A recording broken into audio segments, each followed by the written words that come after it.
तो गाइज़ आज हम इसी टॉपिक पे बात करेंगे कि हैकाथॉन्स क्या होती हैं और कैसे होती हैं। तो हैकाथॉन्स के बारे में थोड़ी जानकारी यहाँ पे मैं आपको दूंगा कि हैकाथॉन्स में जो टाइमलाइन होती है वो किस टाइप से होती है और क्या होती है।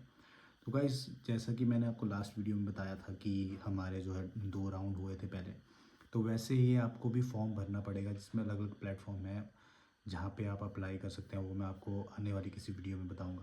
तो बेसिकली मैं बताता हूँ कि जैसे आप फर्स्ट आपकी जो फेज़ होता है उसमें आपको प्रेजेंटेशन अपनी उसमें डालनी होती है। तो आप प्रेजेंटेशन डालते हो तो वहाँ से आप शॉर्ट लिस्ट होते हो। सेकंड में हो सकता है सेकंड राउंड में कि वो आपका ऑनलाइन इंटरव्यू लें, तो उसमें आपको अच्छे से एक्सप्लेन करना होगा।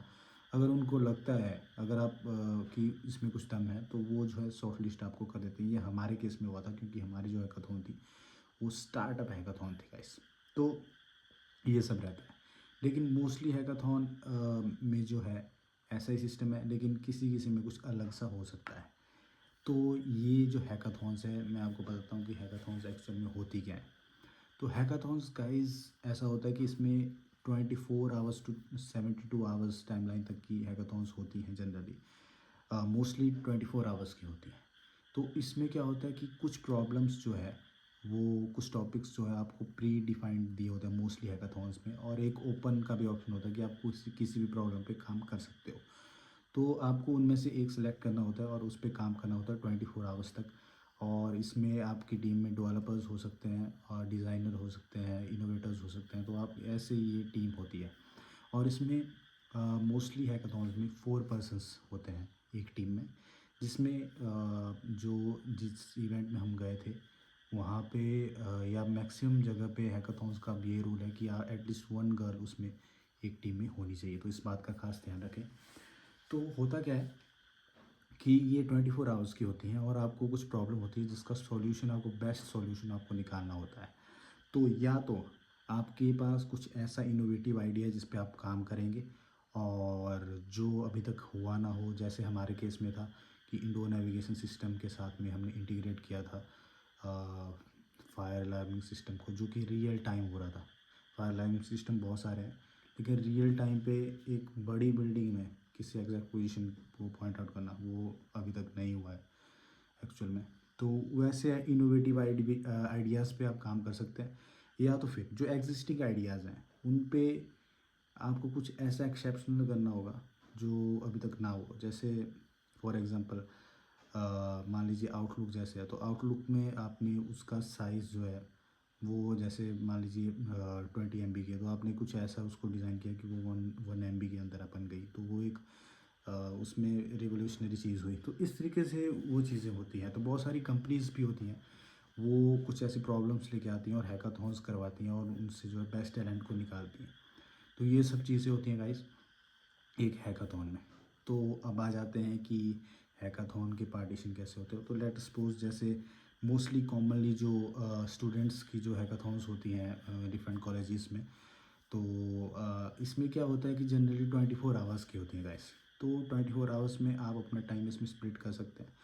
तो कि आपको किस किस में क्या करना है। जैसे आपकी खुद की स्ट्रैटेजी हो सकती है, हो सकता है कि आप जो हमारे केस में तो बहुत बुरी हालत थी कि हमने जो है फर्स्ट 10 आवर्स हमारे पास में हार्डवेयर ही नहीं था। लेकिन इसका मतलब ये नहीं था गाइस, जैसा कि मैंने आपको पिछली वीडियो में दिखाया था।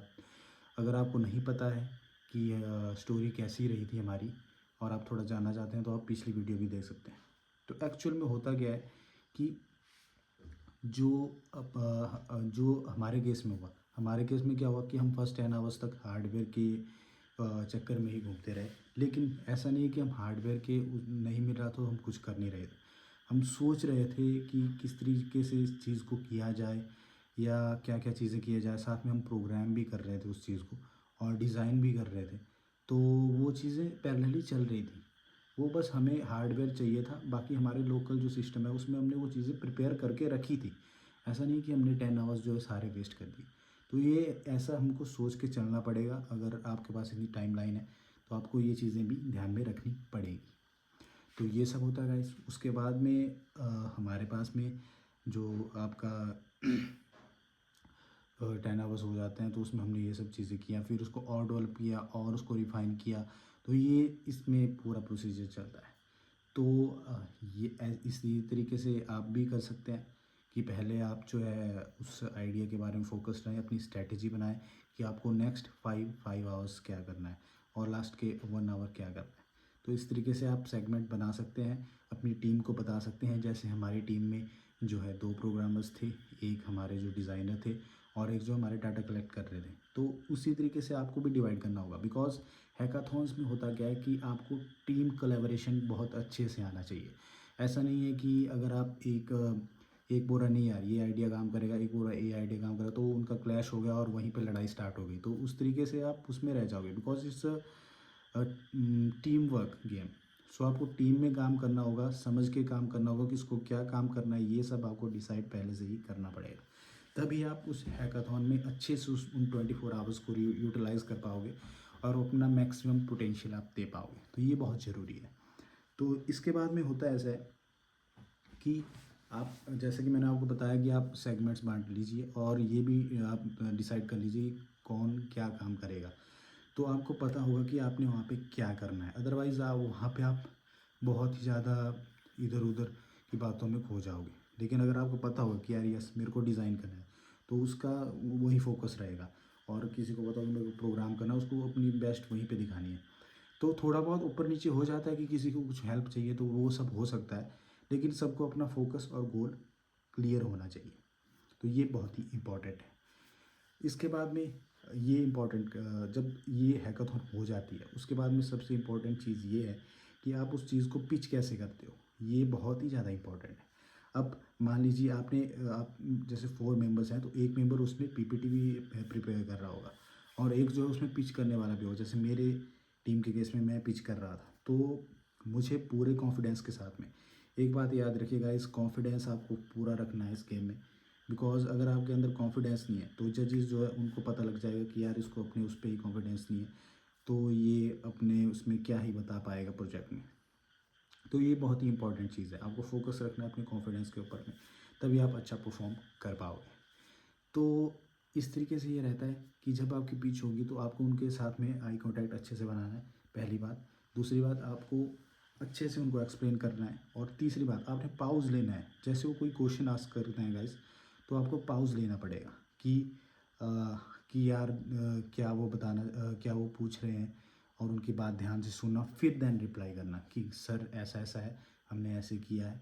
अगर वो कुछ ऐसा सजेशन देते हैं जो आपने नहीं इम्प्लीमेंट किया है, तो आपको एग्री करना है गाइस कि यस सर, हम जो है इसको भी इम्प्लीमेंट करेंगे और इसको और रिफ़ाइन करेंगे। तो इस तरीके से आपको हम्बल होके जो है क्वेश्चन के आंसर्स देने होते हैं। तो ये चीज़ें हैकाथॉन्स में होती हैं। और साथ में एक और चीज़ है कि जैसे आप काम कर रहे होंगे तो इधर उधर के जो टीम्स हैं उनकी तरफ ज़्यादा ध्यान ना दें। आपको ऐसा लग सकता है कि यार ये अच्छा कर रहा है, वो अच्छा कर रहा है। गाइस, अगर आप इस चीज़ में पढ़ते हैं तो आप सच में आप जो है बहुत ही ज़्यादा अपनी जो पोटेंशियल है, वो बेस्ट पोटेंशियल को नहीं निकाल पाओगे। क्योंकि होता है क्या है कि आप औरों की चीज़ों में ज़्यादा ही फोकस कर लेते हैं और ये फिर आपसे आपका अपना प्रोजेक्ट पे ही ध्यान नहीं रहता है। तो ये बहुत ही ज़रूरी है कि अपने फोकस और अपने गोल्स पे जो है बिल्कुल क्लियर रहें और इधर उधर देख के ये ना सोचे कि यार ये तो ये बना रहा है, ये तो वो बना रहा है, नहीं तो आप जो बनाना चाहते हैं वो भी नहीं बनेगा। It's very important guys. तो ये सब हैकाथॉन्स में होता है। बाकी बहुत सारी टीम्स आई होती हैं, उनको वो अपना अपना काम कर रही होती हैं, तो आपने अपना उस पर फोकस रखना है और आप अच्छा परफॉर्म कर सकते हो। तो आगे आने वाली वीडियोस में मैं और भी चीज़ें बताऊंगा, आप चैनल को सब्सक्राइब कर लीजिए। मैं बताऊंगा कि आप कैसे अप्लाई कर सकते हैं हैकाथॉन्स के लिए, और भी आगे आने वाली वीडियोस में बताऊंगा कि कौन कौन से मिस्टेक्स हैं इनको आपको अवॉइड करना चाहिए। तो ऐसे ही कंटेंट के लिए आप चैनल को सब्सक्राइब कर सकते हैं और इस वीडियो को प्लीज़ शेयर कीजिए। और thank you so much guys, like कीजिए वीडियो को। मिलते हैं नेक्स्ट वीडियो में। Thank you.